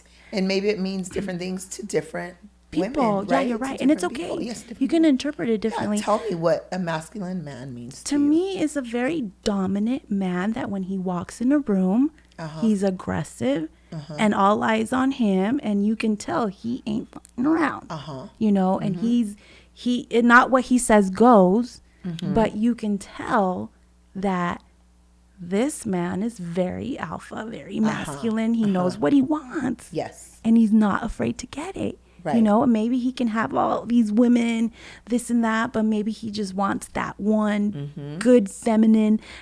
Let me tell you, I from my understanding, men don't really want lazy women, right? I get it, valid. But men want a woman that's confident, that's ambitious, that works hard, you know, that provides for herself, you know, but also if you're going to have her provide for you, you're being not masculine, because you know what I mean? I feel I'm on the two sides of the spectrum of this, but to me, even a feminine man is someone that lets you get told, you know, about the female, like, oh, you're this and you're that, you know, when you're belittle your man, he's in his feminine energy. Yeah. When you're belittling him, when you feel like you're the one that wears the pants in the relationship, when what you say goes, it's your way or the highway, you know, but if he's providing financially, then that makes him masculine, you know? So I feel like you just got to look at things, and I don't know, to me, it's a turnoff when the man is not a man. Like, he has to be able to defend you. If you're walking somewhere and someone tries to get out of line, and if he's just going to let that happen, no. Then I can do this myself. I'll defend myself. Absolutely. I think that's a criteria. Yeah. That's that should not even have to be said. Yeah, that's non-negotiable. Like, your man better be able to beat somebody up. Exactly. Or, but you know what? I'm a tag team it, and I'm gonna try and, like, you know, I will go in there for my man. Yeah, you know what I mean? Like, I'll help you out real quick because you help me out. You know what I mean? Yeah. I'll go get the getaway car. Yeah, but if your man can't fight, he needs to take boxing lessons. Yeah. He needs this. Man, you have to be able to protect your. Come on. Yeah. Absolutely. What about, like, opening doors, stuff like that? How do you feel about that? I love that. Yes, you still have to do that. Do men open the door? That? I think so. Okay. I know they do. I've seen it. And not only that, but, like, don't forget about the little things, like flowers, little gestures, buy her your favorite candy. Yeah. You know, bring her tacos. We love tacos. We love tacos. Bring her tacos. Yeah. You know what I mean? Little things like that are just nice. I'm proud of you. Yeah. Or you're doing great. Yeah. Doesn't that make a difference? Like, when you're having a bad day and your partner's just like, yo, I'm proud of you. Like, keep going. I love this. This is great. You know, you're doing good. Just keep going. Yeah. You don't forget to do that for each other. Yeah. Yeah. Because that goes a long way. It's like your love. I know you've taken, like, the love language test or whatever, you know. I don't know if you have. You should try it. See what your love language is, you know. Yeah. Not only that, but a lot of our era, of our ages, we all have inner child wounds, you know. And you know, we were treated rough. We were treated rough. And, you know, now people are, you know, trying to heal their inner child for their partners. Yeah. And that's beautiful. Yeah. I love seeing that. Yeah. You know? So would you agree, like, you know, we got spanked, right?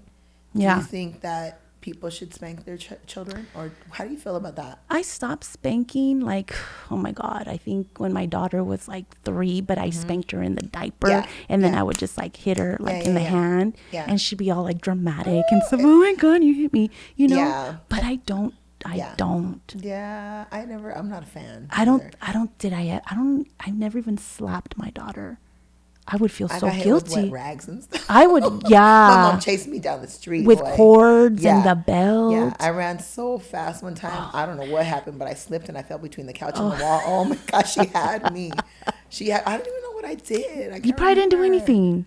I can't remember. It's always dramatic for them, you know. Yeah, but did you ever say it didn't hurt? No, I always say it didn't hurt. No, I wasn't. I wasn't that person. Oh, she'd go in for that double wham. It didn't hurt, but like, you know, you'd be did you do crying. It fucking hurt. Love you. I know. We didn't know. We didn't know, and that's what we thought was okay. Yeah. I'm glad that we're changing everything. Yeah. You know, and we're making it our own, and we're breaking those generational curses, which is our job. It is our job. Like, it's a rough job to do that. It is. Depending on your own personal traumas. Some things can be like, oh, I just know I'm not going to do that. And other things you're like, why am I doing that? Yeah. Right? Yeah. But that's where you have to stop repeating the same cycles, because yes. if there's something that you're not learning, it's going to keep repeating itself in a different person, in a different way. And you're just like, Right. Well. So, okay, what about your current love life? Let's spill some tea on that. Let's go, honey. What do we say? I gave you some tips. Is there a masculine man? Oh my God, yes. Or a feminine man? No, he is very masculine. Okay, so you have I a love nice that about masculine man in your life now. He can definitely defend me in a fight. Okay. I would never put him in that position though, ever. Okay. You know, because we're different now. We don't have to do that to prove our loyalty, right, how strong we are. Yeah. I did tell you I don't ever want to get married. You don't, and that's okay. I don't, because it's just a piece of paper. Yeah, I think let's just you're right. like live together. You know, like that's fine. I've been with my person for almost 7 years. Okay. And I feel like everything that we do, it works. Yeah. And it's hard. Yeah. It's so hard, but I still get butterflies. Yeah. After 7 years. I get butterflies still. Okay. He still like makes me like, really? I can't breathe. Like he's so cute. Like what's good. And I've never felt that with anybody. Yeah. Any past. And I didn't have a lot of boyfriends back then. I really didn't. But it's different when you're older. Yeah. Because it's a mature relationship. And you're taking it seriously. You know, and I'm not saying like you're settling, but it's so nice when someone just like gets you. Yeah. You know? Yeah. And no pressure, you know. I don't know. That's just me. Maybe I'll change my mind in a couple couple years. I don't know. But that's life, me now. Right? Yeah. I got to get my shit together. You know, I feel like I have so much to do, and when you're with the right person, it helps a lot to do all those things. Yeah. You know, and that's important. Yeah. So that's what, I mean, it happens, right? When we get to a certain age, we start reevaluating and going, okay, what do I have to do to feel better about my life? Yeah. And, you know, how do I help myself? Yeah. Right? Yeah. Because for so long, you're like just trying to help everybody, especially as a mom. Oh my God, right? As a mom, for sure. As a mother, you don't really get to think about yourself. Not at all. And so all of a sudden, you're at a point in your life and you're like, okay, now what? I know. Oh my God. Like I have a little bit of time. What do I do? Yeah. Right? Yeah. So for me, mine has been to be a little more healthy. Good for you. To be active. Because you want to live longer, right? I want, exactly. That's it right there. My son is only 6. Oh, he's young. And once I had him, it was like, oh my God, time is ticking. Yeah. You know, when I had my children when I was 19, 20, it was like, oh, I'll live forever with them. I was like jogging. I was eating cheeseburgers and sodas. That first pregnancy. Oh, no. Kit Kats was my thing. Oh, my God. Pregnancy. Yeah. And so, it's just like you don't think about that. But then as we get older, I'm like, okay, here I have a 6-year-old. I need to be able to be here for a while for him. Yeah. So now it's not about maybe like how it was before, maybe about the vanity. Now it's about health. And I feel like as we get older, like we have a little more discipline in certain things too, because there's no way I would have exercised like I do now. No. Like when I was younger, I was like, oh no. I would never do that. No, honey. Like it's okay. I'll just go. Yeah. Like I'm running after kids. I'll starve to death. Lose the weight. Exactly. I'll starve to death instead. I just won't eat this. Yeah. This week. Yes, exactly. And so I think, you know, obviously our brains do a whole like 180 on us and are like, okay, no, because you're putting yourself aside for this one person, for your few that you have. Yes, for the unit. Yeah, you can't. You know, one thing I don't get about some parents is that they don't change for their children. There's good parents and there's bad parents, and sometimes I'm like, God, why did God make you a parent? You're such a horrible parent. Yeah. You know. Yeah. And I'm just like, God, you know, my children changed me. Like they made me grow up. They made me become a better person. They put me in like this high pedestal. Yeah. I want my kids to always be proud of me. Absolutely. I would hate for my kids to be like, well, my mom drank, she did drugs, or she was always had different guys over or stuff like that. You know, like just you know, when you hear those things, I'm like, or that she never took care of me. I always got sick, or you know, just and you can, and that's where the dynamics of like co-parenting comes in. Like you can tell who's the good parent and who's the bad parent. You know, and sometimes and maybe it has to do with like the postpartum depression that you can't really do all those things because you're not all there. Right. And so that's very important. What would you say to somebody going through postpartum? Because I know you're in the healthcare industry. I've had to deal with, you know, clients that are even wanted to do things to their child, probably, you know, and that's very hard to listen.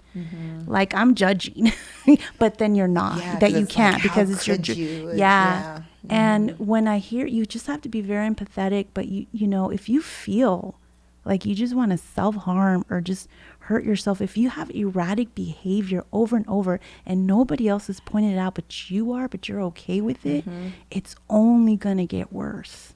It's going to get worse. You know, when I have to deal with clients that are in psychosis or having manic episodes, like, you don't know what the hell they're capable of doing. You don't know what they're thinking. And maybe they're on meds or maybe they're on drugs, or I don't know.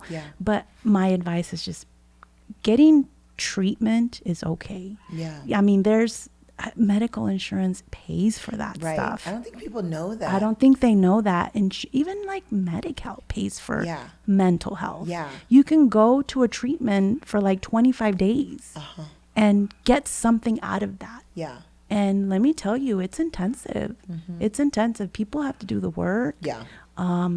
People don't come out cured. I never say they're cured, but they come out different, you know, because before they came in and they wanted to hurt themselves, and you're sitting there like talking to them, and you're trying to, you know, hide any sharp objects. Like it's that crazy. Like I remember one time I had to, like, the client was hurting themselves, and I'm wondering with how, and like with the simple eraser. So we had to like take out all the erasers from all the pencils. And then one time I found like a mason jar in the backyard that was already broken, and I had to go collect that. And it's just like, they're creative people when they want to hurt themselves. And then sometimes it's just attention. So you got to know what the difference, like if it's attention, because honestly, look, I know it's as bad as it sounds. If you're going to hurt yourself, you're going to do it. You're not going to say you're going to do it. You're going to do it. But maybe just do something. If you hear someone else, you know. It's hard. No, for sure. That's a hard business to be in. Draining. You go from radio and having all this high energy, right? And then to this. That's wild, but hey. And then back to entertainment, because you know we just wrapped up the season for the Calipso show. That was an amazing experience. That was, my goodness, I was on cloud 9 with that. Like I felt like everything that I ever learned, everything that was ever taught to me, was for that show. So that was just, that was it. That was it right there. Kind of moment. Oh my God. And we were getting such good feedback for it. I know there's so many things I would change. Your tea. My couch. There's so many things you'd literally spill the tea. I would change so many things now because of how I view myself as a host and an interviewer and stuff like that, you know. But I had it, like how you said, I have a great team, and you have to have a great team. I had great writers, I had great creative people, you know, and that's so important. So how long have you been doing this show? The show, we wrapped up one season, 9 episodes. We literally, you want to know how long we filmed? We filmed 9 shows in 3 days. For season 1. We did all that. Good for you. So it was like 3 shows a day. One day was like 4. I was exhausted. We've done that here. Are you doing a show after this? No. Oh, so you're already resting after this. That's good. No. Take a day off. Yes, thank you. We've done that. And I just that's a lot. We've done, I think, 4. Oh my God. Like from morning till like night or something? No, within like 6 hours. Like, it was like boom, boom. It was crazy. Doesn't it suck when the person's like not cooperating and they're just like dumb? God. No, not dumb. No, I take it back. Or just the kind of like they're just like tight-lipped. Like well, for me, it's like you're on Tea with Trish. Like, you can't get we can get out of it. into it, right? Yeah. And you know what you're getting into. Yeah. That's just a disclaimer. Like, Yeah. you know, it's Tea with Trish. Yeah. And some shows are different. Some shows are more tea than others, right?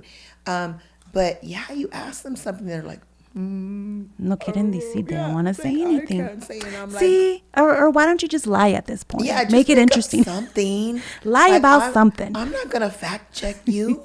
I know, because you don't got time. Yeah, you can tell me whatever, or just like make us laugh. Some people, yes. Right? Something. Yes. And so I would sit there and I'm like, okay. I mean, I've had 2 that I couldn't air. So you couldn't even air anything. Yeah, I couldn't even air it. Because I was See, like, that was a waste of your time, the waste of your crew's time. But you know what, though? You know what's going to help with that?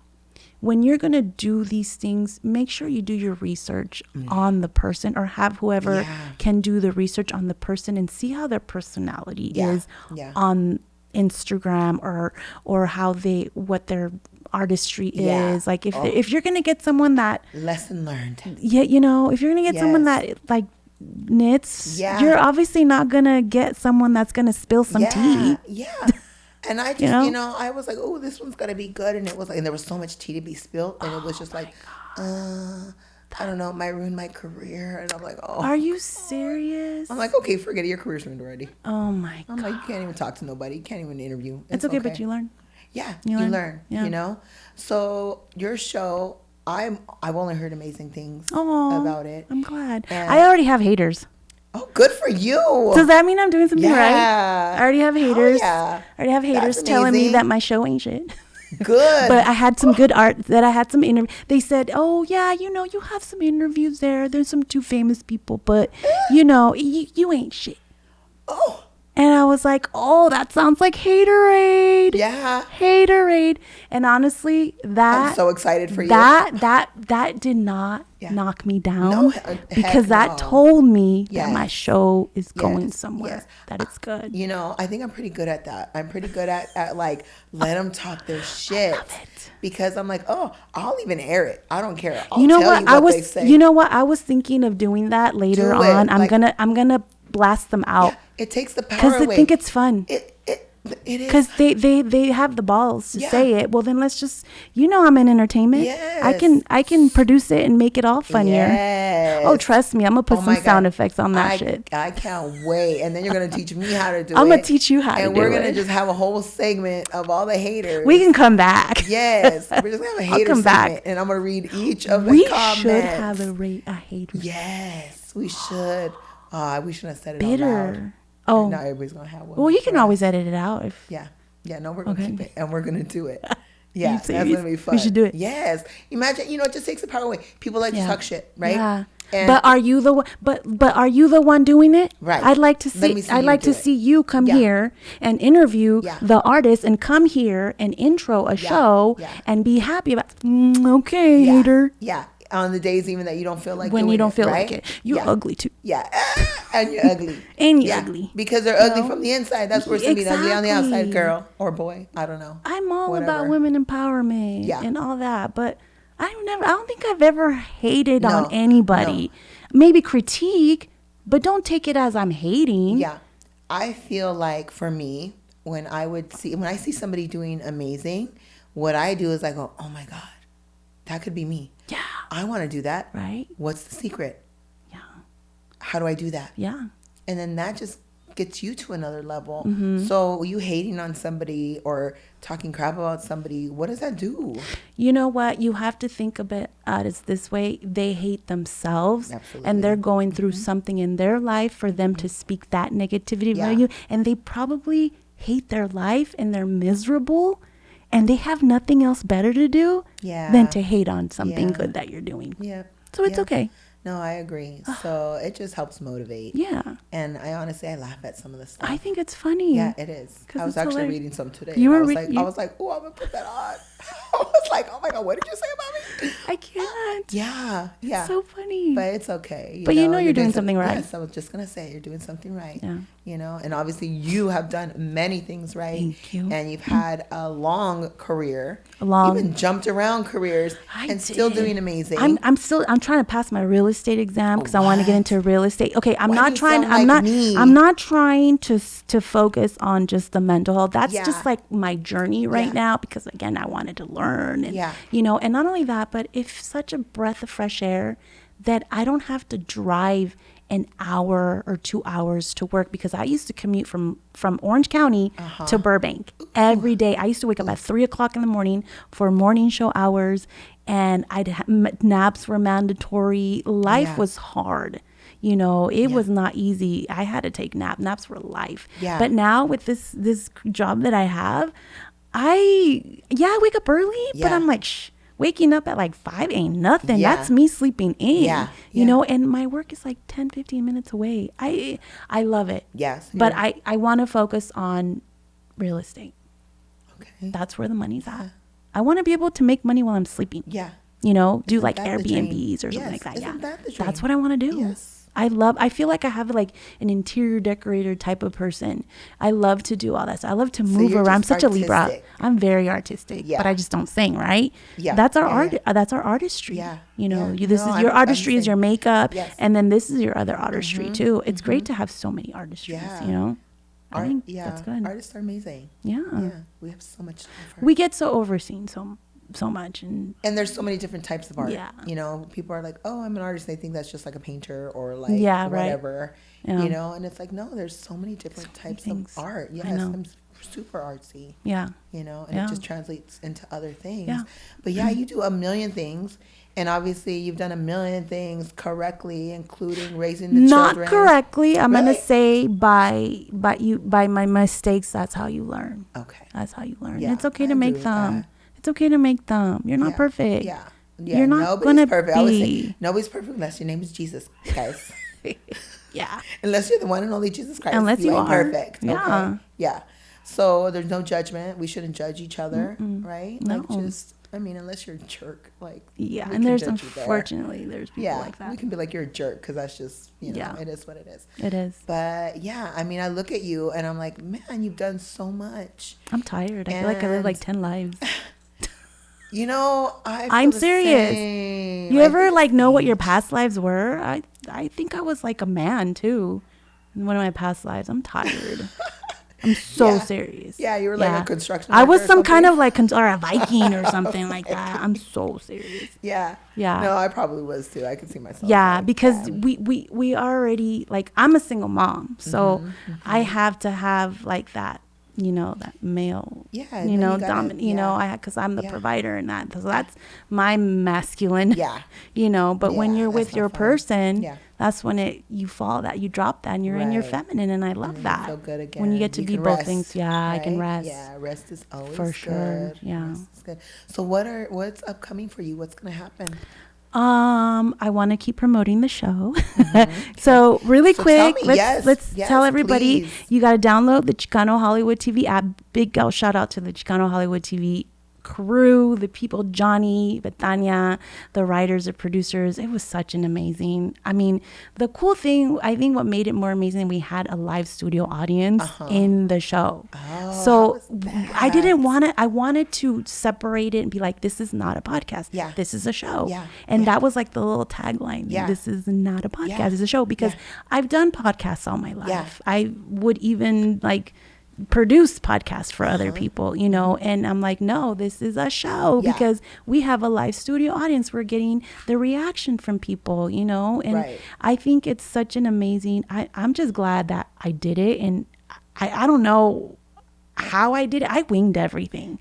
That's the only way to do it. I winged everything, girl. I know I had my little thingies. I'm sure that helps. It's little guides. Just gotta jump. But no, I worked it way better winging it. Yeah. Because that's where my personality came out. Natural for you. I can't script anything. But yeah, I'm sure I did. I try sometimes. Yeah, no, don't. It's hard. If you have to, you have to. Maybe just, you know. But bullet points. Yeah, there you go. Hello, hashtags. But imagine, I was like, so, Calipso. Yeah. Yeah, don't sound like so. Yeah. What is, you What know. is, that's boring. Be comadre, like how you have your tea, you know.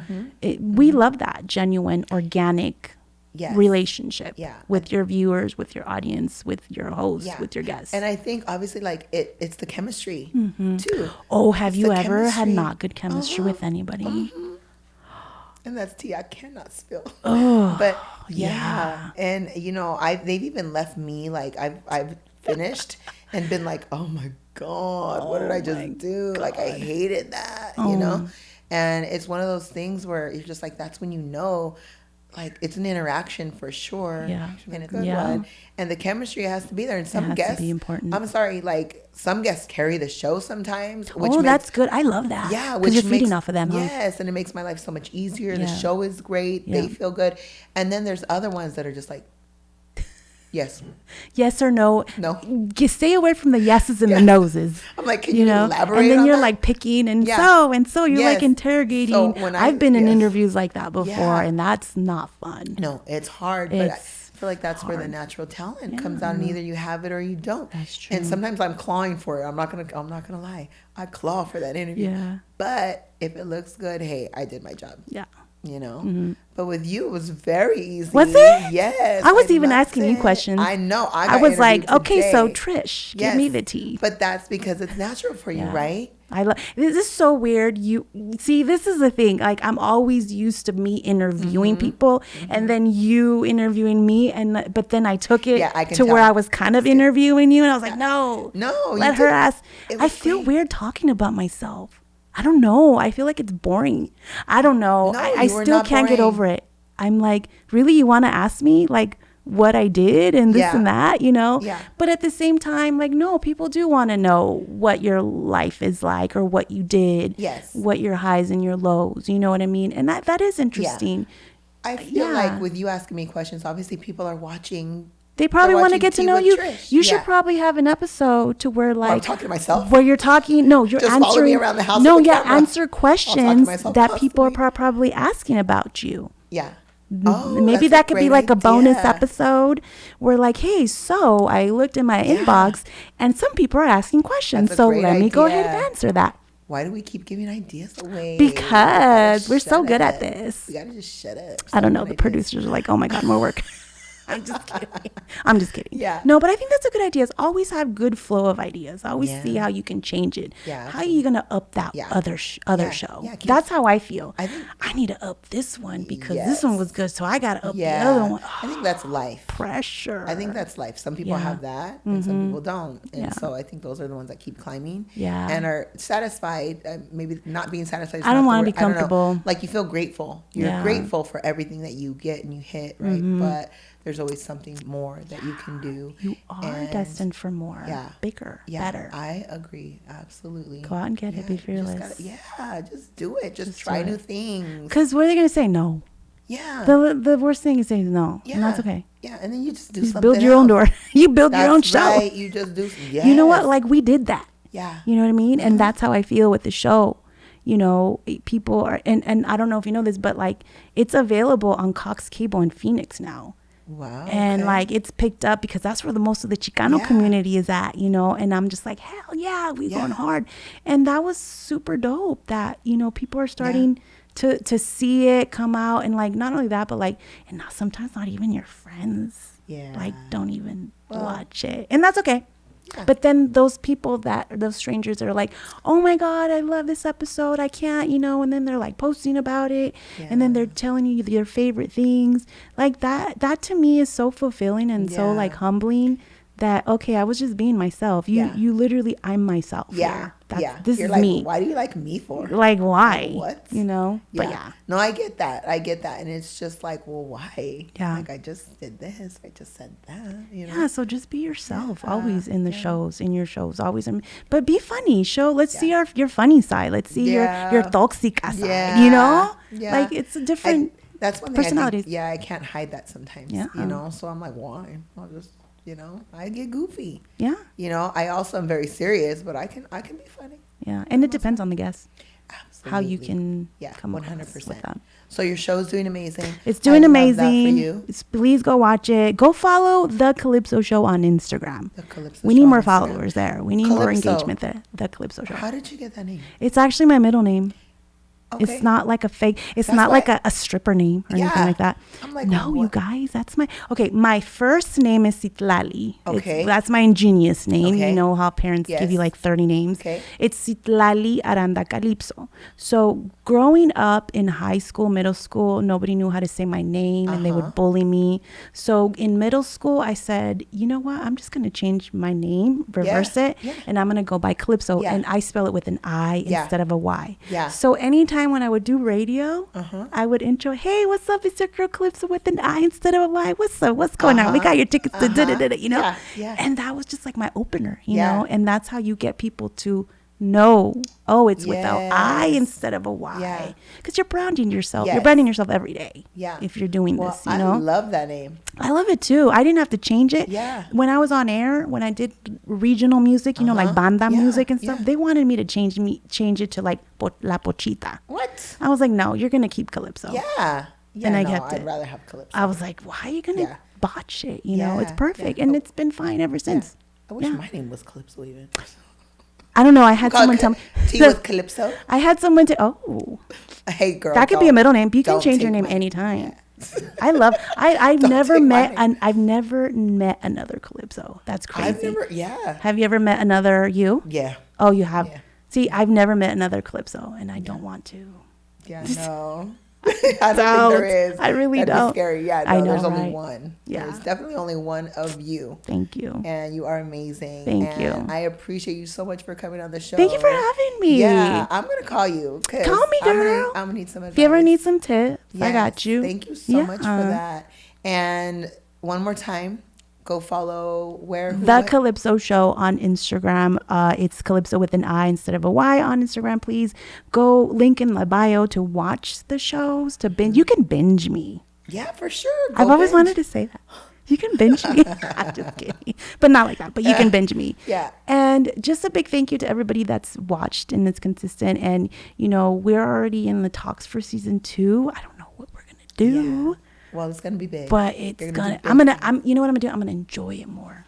Okay. I'm gonna enjoy it more and just take all that in. I did take it in, but I'm gonna really just go all in. And that's what you're gonna do. That's you're what I'm gonna do. Enjoy it more. I'm gonna enjoy it. That's it. Yeah. And it's gonna be super successful. It is. Obviously. Are you gonna come be a studio audience? Yeah. You better absolutely. come. You can come hang out. Yeah. You'll hear me cracking up. We need all that. I'll laugh extra loud for you. But we need all that too. Yes. Yeah. For sure. Thank you. All right, everybody. Thank you so much. And you guys make sure to go follow Tea with Trish, subscribe, and we will see you guys on the next episode of Tea with Trish. Thanks, Calipso. Thank you.